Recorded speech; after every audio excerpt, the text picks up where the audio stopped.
ఈరోజు చాలామంది అనుకుంటారు కదా, యేసుక్రీస్తు పలానోడు దేవుడండి, పల్లెదా పలానా యొక్క దేశపు దేవుడండి. ఎవరు చెప్పిండు అసలు దేవుడు ఎక్కడని మీరు చెప్పండి?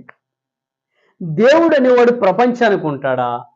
దేవుడు అనేవాడు ఒక దేశానికి, ఒక రాష్ట్రానికి, ఒక మండలానికి, ఒక జిల్లాకి, లేదా ఒక గ్రామానికి, ఒక ఇంటికి, ఒక వ్యక్తికి పరిమితంగా ఉంటాడా చెప్పండి దేవుడు?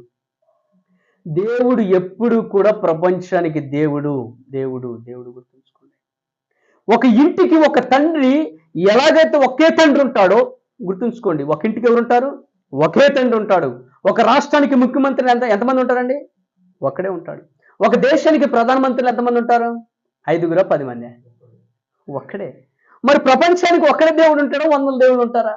ఒక్కడే దేవుడు. ఆ దేవుడే ప్రభువైన యేసుక్రీస్తు. ఆ దేవుడే నీకోసం నా కోసం ప్రాణం పెట్టిందండి. ఆ దేవుడే నీకోసం నా కోసము కలవరి శిలువలో బలియాగమైంది. ఆ దేవుడేనండి. నీవు నేను పాపంలో ఈరోజు చాలా మంది చెప్తున్నారు, అరే నువ్వు అటు తాగమాగ్రా, అటు తిరగమాగ్రా, అటు చేస్తే నువ్వు యాడికి వెళ్తావు? నరకానికి వెళ్తావురా అంటున్నారు. అవునా కదా చెప్పండి?